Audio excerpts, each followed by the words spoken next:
Hello all.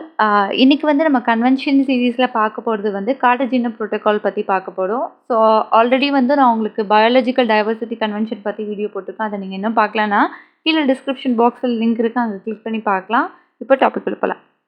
So கார்டஜினா protocol அப்படின்றது தான் நம்ம இன்றைக்கி பார்க்க போகிற புரோட்டோகால். ஸோ இதோட ஃபுல் நேம் பார்த்தீங்க அப்படின்னா Cartagena protocol on biosafety to the convention on biological diversity. So இது வந்து இந்த பயாலஜிக்கல் டைவர்சிட்டி கன்வென்ஷன்ஸ் பற்றி நான் ஆல்ரெடி சொல்லியிருந்தேன் இல்லையா, அந்த கன்வென்ஷனோட கூட ஒரு துணையாக வந்த அக்ரிமெண்ட் அப்படின்னு சொல்லலாம். ஸோ இது வந்து 2000 வந்து அடாப்ட் பண்ணுறாங்க. ஆனால் வந்து 2003 தான் இது ஃபோர்ஸ்க்கு வருது. இந்த ப்ரோட்டோகால் பார்த்தீங்க அப்படின்னா மான்ட்ரியலில் தான் வந்து இதை அடாப்ட் பண்ணியிருப்பாங்க. அப்போ இந்த இந்த ப்ரோட்டோகாலுக்கு வந்துட்டு மான்ட்ரியல் அப்படின்னு தானே பேர் வச்சுருக்கணும் அப்படின்னு பார்த்தீங்கன்னா வைக்கல. ஏன் அப்படின்னா இது ரியலாக வந்துட்டு கார்டஜினோ அப்படின்ற பிளேஸில் தான் அடாப்ட் பண்ண வேண்டியதாக இருந்தது. பட் அது வந்து மான்ட்ரியலுக்கு வந்துட்டு சேஞ்ச் பண்ணி அங்கே தான் வந்து அடாப்ட் பண்ணாங்க. அதனால் இதுக்கு வந்து கார்டஜினா புரோட்டோகால் அப்படின்னு தான் நேம் வச்சுருக்காங்க.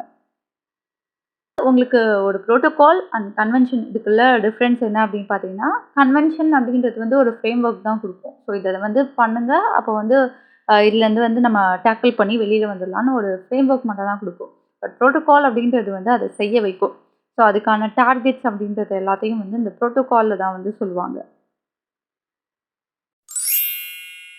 ஸோ இந்த புரோட்டோகாலில் பார்த்தீங்க அப்படின்னா நம்ம முக்கியமாக தெரிஞ்சுக்க வேண்டியது வந்து லிவிங் மாடிஃபைடு ஆர்கானிசம்னா என்ன அப்படின்றத பற்றி தெரிஞ்சுக்கணும். லிவிங் மாடிஃபைடு ஆர்கானிசம் அப்படின்றது வந்து இந்தியாவில் ஜெனட்டிக்கலி மாடிஃபைடு ஆர்கானிசம் அப்படின்னு சொல்லுவாங்க. ஸோ நம்ம வந்து இந்த புரோட்டோகாலில் அங்கங்கே வந்து எல்எம்ஓ அப்படின்றத பற்றி பார்ப்போம். ஸோ எல்எம்ஓ அப்படின்றது வந்து லிவிங் மாடிஃபைடு ஆர்கானிசம் அப்படின்றது அர்த்தம். ஸோ இந்த லிவிங் மாடிஃபைடு ஆர்கானிசம் அப்படின்னா என்ன அப்படின்னா, இப்போ ஒரு அனிமல் இருக்குது, அந்த அனிமலோட ஜீனை எடுத்து அதோட கேரக்டரிஸ்டிக்ஸ் அந்த ஜீனை நம்ம எடிட் பண்ணி மாற்றி வைக்கிறோம் அப்படின்னா அதை தான் வந்துட்டு லிவிங் மாடிஃபைடு ஆர்கானிசம் அப்படின்னு சொல்லுவோம். ஏன்னா அந்த ஆர்கானிசமோட ஜீனை வந்து நம்ம மாடிஃபை பண்ணுறோம். ஸோ அதனால் இதை வந்து லிவிங் மாடிஃபைடு ஆர்கானிசம் அப்படின்னு சொல்லுவோம். இந்த மாதிரி பண்ணுறதுனால பயோடைவர்சிட்டியை வந்து இது அஃபெக்ட் பண்ணலாம். ஸோ பயோடைவர்சிட்டிக்கு பாதிப்பு அப்படின்றது வந்து க்ரியேட் ஆகும். எக்ஸாம்பிள் பார்த்திங்க அப்படின்னா, இப்போ வந்து ஒரு இடத்துல வந்து ஒரு செடி வளர்ந்துட்டுருக்கு. அதால் வந்து பஞ்சத்தை வறட்சியை வந்து தாங்கிக்க முடியலை. ஸோ அந்த மாதிரி இருக்கக்கூடிய இடத்துல இருக்கக்கூடிய அந்த செடியோட ஜீனை வந்து எடிட் பண்ணி வறட்சியிலும் வாழக்கூடிய ஒரு தாவரமாக உருவாக்கி கொடுக்குறாங்க. அப்படின்றப்போ வந்து என்ன ஆகும் அப்படின்னா, அந்த இடத்துல வந்து அதிக அளவில் இது வளரலாம், காம்படிஷன் க்ரியேட் பண்ணலாம். இதனால் பயோடைவர்சிட்டியில் ஏதாவது ஒரு பாதிப்பை க்ரியேட் பண்ணலாம். ஸோ இந்தியாவில் பார்த்திங்க அப்படின்னா இந்த ஜெனட்டிக்கலி மாடிஃபைடு கிராப்ஸ் அப்படின்றது வந்துட்டு ஒன்று தான் இருக்குது. பிடி காட்டன் அப்படின்னு சொல்லுவோம். இது மட்டும்தான் இந்தியாவில் வந்து அலோவ் பண்ணியிருக்காங்க. ஸோ அடுத்தது வந்து இந்த ப்ரோட்டோகாலோட அப்ஜெக்டிவ் பற்றி பார்க்கலாம். இந்த ப்ரோட்டோகால் பார்த்திங்க அப்படின்னா பயோடைவர்சிட்டி வந்து எல்எம்ஓனால் வந்து அஃபெக்ட் ஆகுது. ஸோ அந்த எல்எம்ஓனால் அஃபெக்ட் ஆகக்கூடிய பயோடைவர்சிட்டியை ப்ரொடெக்ட் பண்ணணும். ஸோ அதுக்கு தேவையான அடிக்வேட் லெவல் ஆஃப் ப்ரொடெக்ஷனை வந்துட்டு இதில் கொடுக்கணும். அதுவும் பார்த்திங்கன்னா சேஃபாக ட்ரான்ஸ்ஃபர் பண்ணுறதுலேருந்து, ஹேண்டில் பண்ணுறதுலேருந்து, எல்எம்ஓவை யூஸ் பண்ணுறதுலேருந்து, இந்த மாதிரியான விஷயங்களில் வந்துட்டு இந்த ப்ரொடெக்ஷன் அப்படின்றத வந்து என்ஷூர் பண்ணுறாங்க. முக்கியமாக பார்த்திங்கன்னா டிரான்ஸ்பவுண்ட்ரி மூமெண்ட்டில் வந்துட்டு ஃபோக்கஸ் பண்ணுறாங்க. ஒரு நாட்டிலேருந்து இன்னொரு நாட்டுக்கு வந்துட்டு இதை பாஸ் பண்ணும்போதும் அங்கே வந்து அவங்க யூஸ் பண்ணுறதுக்காக நம்ம கொடுக்கும்போதோ இல்லை வாங்கும்போதோ பார்த்திங்கன்னா இந்த ப்ரொடெக்ஷன் அப்படின்றது வந்து கண்டிப்பாக இருக்கணும் அப்படின்றதுல ஃபோக்கஸ் பண்ணுறாங்க. So import and export of எல்எம்ஓவை வந்துட்டு ரெகுலேட் பண்ணிகிட்ருக்காங்க ஒரு கண்ட்ரிலேருந்து இன்னொரு கண்ட்ரிக்கு. ஸோ இந்த கார்டஜினா புரோட்டோகாலில் சீஃபாக வந்து எந்த எல்எம்ஓவை வந்து கவர்ன் பண்ணுறாங்க அப்படின்னு பார்த்தீங்கன்னா, ஃபர்ஸ்ட் திங் வந்து எல்எம்ஓ வந்து இன்டென்ஷனாக வந்துட்டு என்விரான்மெண்ட்டுக்குள்ளே வந்து இன்ட்ரடியூஸ் பண்ணியிருப்பாங்க. இன்டென்ஷனில் ஃபார் எக்ஸாம்பிள் ட்ரீஸாக இருக்கலாம், இல்லை ஃபிஷ்ஷஸாக இருக்கலாம், இல்லைனா சீட்ஸாக இருக்கலாம். இந்த மாதிரியான விஷயங்களை வந்து கவர்ன் பண்ணுறாங்க. Genetically modified form commodities example grain, corn இதெல்லாம் வந்து அனிமலோட ஃபீடுக்காகவோ இல்லை ஃபுட்டுக்காகவோ இல்லை ஒரு ப்ராசஸிங்காகவோ யூஸ் பண்ணுறாங்கன்னா இந்த மாதிரியான விஷயங்களை வந்துட்டு இந்த கார்டஜினா புரோட்டோகாலில் கவர்ன் பண்ணுறாங்க. ஸோ இந்த புரோட்டோகாலில் பார்த்திங்க அப்படின்னா மனுஷங்களுக்காக தயாரிக்கக்கூடிய மருந்து வந்து இருக்குது அப்படின்னா அது வந்து இதில் கவர் ஆகாது. அதே நேரத்தில் ஜிஎம் கார்ன், அதாவது ஜெனட்டிக்கலி மாடிஃபைடு கார்னாக இருக்கலாம், இல்லை வந்து ரைஸாக இருக்கலாம், வீட்டாக இருக்கலாம், இல்லை வந்து மஸ்டர்டாக இருக்கலாம், இந்த மாதிரியான விஷயங்கள் எல்லாத்தையும் கவர்ன் பண்ணுவாங்க. பட் அதுலேருந்து கிடைக்கக்கூடிய ப்ராடக்ட் லைக் ஒரு குக்கிங் ஆயிலாக இருக்கட்டும், இல்லை வந்து ஒரு ஜாம், பன் இந்த மாதிரியான விஷயங்களாக இருக்கட்டும், இதை வந்து இவங்க வந்து கவர்ன் பண்ண மாட்டாங்க. ஸோ டிரான்ஸ்பவுண்டரி மூவ்மெண்ட்டில் இந்த கார்டேஜினா ப்ரோட்டோகாலில் 2 ப்ரொசீஜர் இருக்குது. ஸோ ஃபர்ஸ்ட் ப்ரொசீஜர் பார்த்தீங்கன்னா அட்வான்ஸ் இன்ஃபார்ம்டு அக்ரிமெண்ட். அதாவது நான் வந்து எக்ஸ்போர்ட் பண்ணக்கூடிய கண்ட்ரி, நான் வந்துட்டு உங்களுக்கு எல்எம்ஓவை வந்துட்டு ஒரு இம்போர்ட் பண்ணக்கூடிய கண்ட்ரிக்கு நான் அனுப்ப போகிறேன் அப்படின்னா, நான் முன்கூட்டியே வந்துட்டு அந்த தகவல் அப்படின்றத வந்துட்டு குடுக்கணும். இந்த தகவல் எப்படி இருக்கும் அப்படின்னு பார்த்தீங்கன்னா, ரிட்டன் ஃபார்மேட்டில் ஒரு நோட்டிஃபிகேஷனாக வந்துட்டு நான் உங்களுக்கு தருவேன். நீங்கள் என்ன பண்ணுவீங்க? நீங்கள் தான் வந்து இம்போர்ட் பண்ணக்கூடிய கண்ட்ரி அப்படின்னா, அந்த நோட்டிஃபிகேஷனை அக்னாலேஜ் பண்ணணும் வித்தின் 90 டேஸ். 90 டேஸ்க்குள்ள வந்துட்டு அக்னாலேஜ் பண்ணணும். அதுக்கப்புறம் உங்களோட டிசிஷன் அப்படின்றத வந்து எடுக்கணும். இந்த எல்எம்ஓவை வந்து அக்செப்ட் பண்ணலாமா? இம்போர்ட் பண்ணலாமா? அப்படின்ற அந்த டிசிஷன் அப்படின்றத வந்துட்டு 270 டேஸ்க்குள்ள வந்து கம்யூனிகேட் பண்ணணும். அதாவது எக்ஸ்போர்ட் பண்ணக்கூடிய கண்ட்ரிக்கு. அது மட்டும் இல்லாம வந்துட்டு இந்த டிசிஷன் எடுத்ததுக்கு அப்புறமா, அதோட சம்மரி, அதோட ரிஸ்க் அசஸ்மெண்ட் எல்லாத்தையும் வந்துட்டு சென்ட்ரல் இன்ஃபர்மேஷன் சிஸ்டம் கூட வந்துட்டு கம்யூனிகேட் பண்ணணும். யார் இந்த சென்ட்ரல் இன்ஃபர்மேஷன் சிஸ்டம் அப்படின்னு பார்த்தீங்கன்னா, பயோசேஃப்டி கிளியரிங் ஹவுஸ் அப்படின்னு சொல்லுவோம். ஸோ அவங்கக்கிட்ட வந்துட்டு நீங்கள் வந்து இதை பற்றின டிசிஷனை பற்றின விஷயங்களை வந்து கம்யூனிகேட் பண்ணணும்.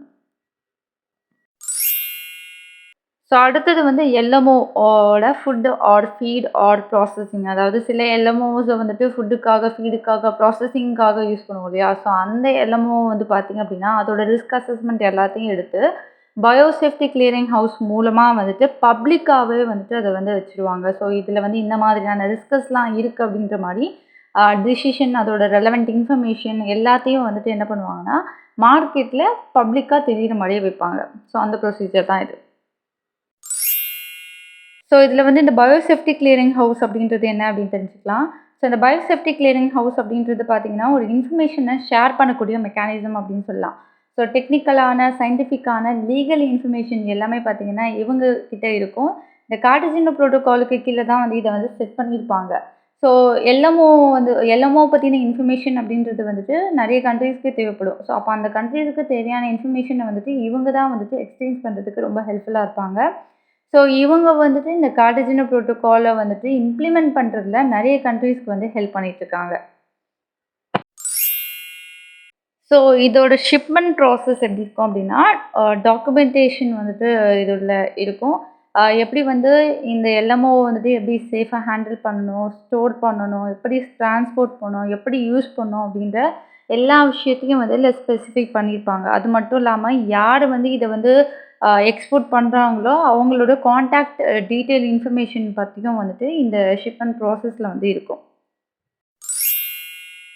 ஸோ கார்டேஜினா ப்ரோட்டோகாலுக்கும் இந்தியாவுக்கும் உள்ள தொடர்பு. இந்தியா பார்த்தீங்கன்னா இந்த கார்டேஜினா ப்ரோட்டோகாலோட பார்ட்டி தான்.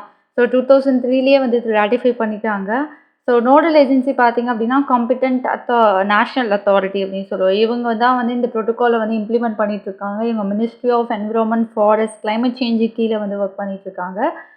இந்தியாவில் பார்த்தீங்கன்னா எல்எம்ஓ அப்படின்ற வேர்டு வந்து யூஸ் பண்ண மாட்டாங்க. அதுக்கு பதிலாக ஜெனடிக்கலி இன்ஜினியர்டு ஆர்கானிசம் இல்லைனா ஜெனடிக்கலி மாடிஃபைடு ஆர்கானிசம் அப்படின்ற வேர்டை தான் யூஸ் பண்ணுவாங்க. இந்தியாவில் பார்த்தீங்கன்னா இந்த ஜிஎம்ஓ, அதாவது ஜெனடிக்கலி மாடிஃபைடு ஆர்கானிசம் வந்துட்டு பார்த்துக்கிறதுக்கு, அதை வந்து ரெகுலேட் பண்ணுறதுக்கு நிறைய கைட்லைன்ஸ் அப்படின்றது வந்து இன்னும் இருந்துகிட்ருக்கு. ஸோ அடுத்து நம்ம பார்க்க போகிற ப்ரோட்டோகால் வந்து நகாயோ கோலாலம்பூர் சப்ளிமெண்ட்ரி ப்ரோட்டோகால். ஸோ முந்தின ப்ரோட்டோகால் வந்து கார்டேஜினா ப்ரோட்டோகால். அந்த கார்டேஜினா ப்ரோட்டோகாலில் பயோடைவர்சிட்டியில் வந்து ஒரு டேமேஜ் நடக்குது அப்படின்னா அதை வந்துட்டு பார்த்துக்கிறதுக்காக, அதை கவர்ன் பண்ணுறதுக்காக கொண்டு வந்த ப்ரோட்டோகால் தான். அதில் வந்து டிரான்ஸ்பவுண்டரி மூமெண்ட்டை வந்துட்டு ரெகுலேட் பண்ணுறதுல வந்து ஃபோக்கஸ் பண்ணாங்க. இன்கேஸ் வந்துட்டு அந்த மாதிரி பண்ணியும், அதை வந்து ரெகுலேட் பண்ணியும் ஏதாவது ஒரு டேமேஜ் வந்து க்ரியேட் ஆகுது, ஒரு இம்போர்ட் பண்ணக்கூடிய கண்ட்ரியில் க்ரியேட் ஆகுது அப்படின்னா, அதுக்கான ரீட்ரெஸல் மெக்கானிசம் அண்ட் லீயபிலிட்டியை தான் வந்துட்டு இந்த ப்ரோட்டோகாலில் கொண்டு வந்தாங்க. Response measure. So biodiversity damage ஆகிடுச்சு அப்படின்றப்போ வந்துட்டு அதை எக்ஸ்போர்ட் பண்ண கண்ட்ரி வந்துட்டு இதுக்கான லீயபிலிட்டியையும் ரீட்ரெஸையும் பண்ணணும் அப்படின்றது தான் வந்து இந்த ப்ரோட்டோகாலில் சொல்லியிருப்பாங்க. ஸோ இந்த ப்ரோட்டோகால் பார்த்திங்க அப்படின்னா 2010ல் நகாயோ அப்படின்றது ஜப்பானில் இருக்கக்கூடிய இடம். ஸோ இந்த இடத்துல வந்து அடாப்ட் பண்ணியிருப்பாங்க. பட் ஃபர்ஸ்ட் வந்தது வந்து 2018ல் தான். இவங்க வந்து முக்கியமாக ஃபோக்கஸ் பண்ணக்கூடிய இடம் பார்த்திங்கன்னா டிரான்ஸ்பவுண்டரி மூவ்மெண்ட்டை தான் ஃபோக்கஸ் பண்ணுறாங்க. ஸோ இந்த ப்ரோட்டோகாலில் டேமேஜ் அப்படின்றதுக்கான டெஃபினிஷன் கொடுத்துருக்காங்க. ஸோ டேமேஜ் அப்படின்றது என்ன அப்படின்னா, பயோடைவர்சிட்டி இருக்குது, அதோட சஸ்டைனபிள் யூஸ் இருக்குது அப்படின்னா, அதை கன்சர்வ் பண்ணிட்டுருக்காங்க அப்படின்னா, இந்த கன்சர்வேஷனையோ இல்லை சஸ்டைனபிள் யூஸையோ வந்துட்டு அஃபெக்ட் பண்ணுது, அதனால் ஒரு பெரிய எஃபெக்ட் அப்படின்றது வந்து க்ரியேட் ஆகுது அப்படின்னா அதை டேமேஜ் அப்படின்றாங்க. இந்த டேமேஜ் வந்து மெஷரபிளாக இருக்கணும். அப்சர்வபிளாக இருக்கணும் அண்ட் சிக்னிஃபிகண்ட்டாக இருக்கணும் அப்படின்னு சொல்கிறாங்க. இதில் ஆர்டிக்கல் 4ல் வந்து பார்த்தீங்கன்னா ஆப்ரேட்டர்ஸ் ஒரு ஆப்ரேட்டர் அப்படின்றவங்க தான் வந்துட்டு ரெஸ்பான்ஸ் மெஷரை வந்து எடுத்துக்கணும் அப்படின்னு சொல்கிறாங்க. இப்போ வந்து எல்எம்ஓவை வந்து இன்ட்ரடியூஸ் பண்ணுறதுனால டேமேஜ் ஆகுது அப்படின்னா அதுக்கான ரெஸ்பான்ஸ் மெஷரை வந்து இந்த ஆப்ரேட்டர் ஒரு ஆப்ரேட்டர்ஸ் தான் வந்து எடுத்துக்கணும். ஸோ ஆர்டிக்கல் 5ல் அந்த ஆப்ரேட்டர் அப்படின்றவங்க யாருன்னு சொல்லியிருக்காங்க. யார் வந்து இந்த எல்எம்ஓவை வந்துட்டு டைரெக்டாவோ இல்லை இன்டைரக்டாவோ கண்ட்ரோல் பண்ணிட்டு இருக்காங்களோ அவங்க தான் வந்து அந்த ஆப்ரேட்டர் அப்படின்றது அர்த்தம். ஸோ இந்த ப்ரோட்டோகாலில் வந்து ரெஸ்பான்ஸ் மெஷர் அப்படின்றது வந்து ப்ரொவைட் பண்ணுது. ஸோ இதோட இந்த வீடியோ முடியுது. அடுத்த வீடியோவில் அடுத்த டாபிக் பற்றி பார்க்கலாம். இந்த வீடியோ உங்களுக்கு ரொம்ப யூஸ்ஃபுல்லாக இருக்குது, உங்களுக்கு ரொம்ப இன்ஃபர்மேட்டிவாக இருக்குது அப்படின்னா உங்கள் ஃப்ரெண்ட்ஸ் எல்லாருக்கும் ஷேர் பண்ணுங்கள், லைக் பண்ணுங்கள். உங்களோட நிறைகள் குறைகள் ஏதாவது இருக்குது அப்படின்னா கீழே கமெண்ட் பாக்ஸில் சொல்லுங்கள். மறக்காமல் சப்ஸ்கிரைப் பண்ணிடுங்க. தேங்க்யூ ஃபார் வாட்சிங்.